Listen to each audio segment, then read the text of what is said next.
a buzz here at the National Results Operations Center. National leaders of political parties have begun making their way here, and one leader who's been here since the morning, Stephen Clitters, is one Jessie Duarte, the ANC's Deputy Secretary General. Thank you for your time. I mean, this morning we know that 20 voting stations went open in KwaZulu-Natal, 19 in the Eastern Cape. KwaZulu-Natal is a big constituency of yours. How are you feeling now that at least 3.5 million voters have already cast their ballot?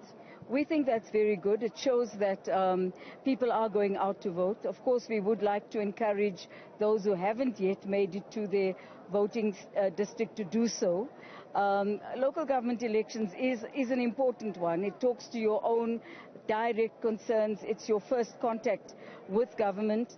And so we believe that people should make the effort to go and vote. And we're also saying quite openly, vote for the ANC, because we will change the lives of people. We've made a commitment to renew ourselves, and we've selected councillors who are from the communities, who will represent their direct interests. And hopefully people will understand that this is much more important than not voting. So we are optimistic. We've been watching the numbers. At the moment, the queues are doubling, which does look like people might have had something to do in the morning and they've now decided to go and vote. Yeah, all in all, I must say, despite a few difficulties here and there, we think the IEC has done quite a good job in running 25,000 voting districts is no joke.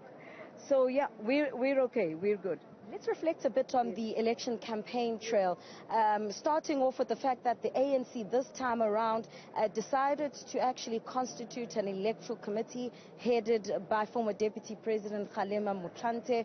You had a tight deadline. You also had a boo-boo, really, when it came to the candidate list process. How much of that electoral committee's constitution helped you as the ANC going into this election without even a Secretary General, might I add?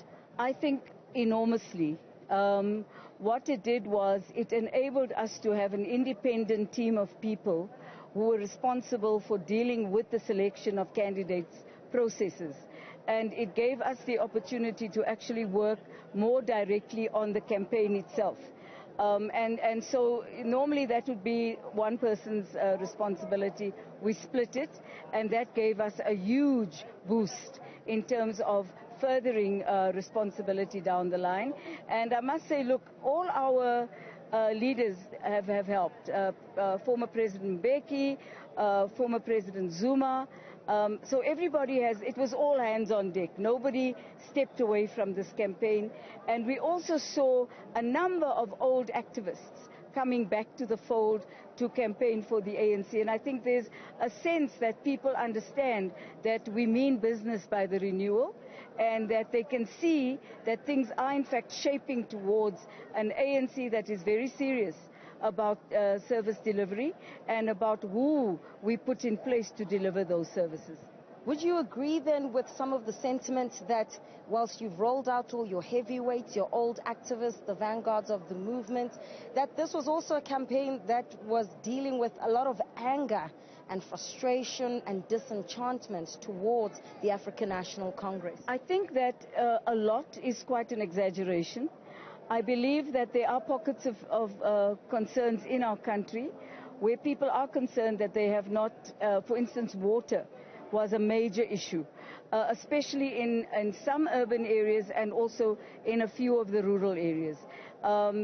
The question of roads, the question of electricity, I must say, was our biggest issue in this campaign. And clearly the question of Eskom's ability to roll out electricity to everybody becomes an issue, but concomitantly is the question of the responsibility we have as citizens towards the purchase of that electricity.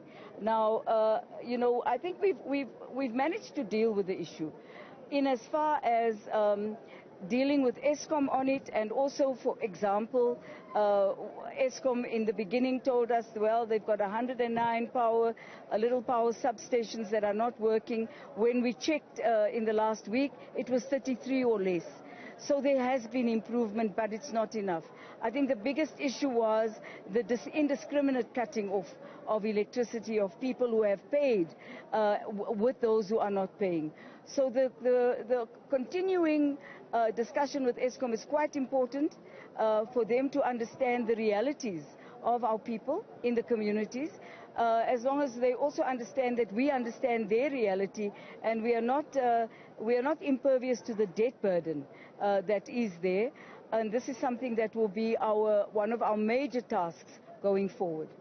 Thank you very much, Stephen. That's ANC Deputy Secretary General Jessie Duarte reflecting then on the issues. Eskom, a key issue there. Some would say that the Eskom was the biggest opponent of the organization within areas such as Soweto, Tshwane, and city of Johannesburg are some of the metros that the governing party will be looking out for. Internal polls and otherwise showing that it's going to be neck and neck, and this is the nerve center of all the information that's going to be coming in the next couple of hours as we wrap up then the voting day today, as the polling stations close and that counting begins. This is where all the political parties will be watching as those numbers come in. Stephen Curtis.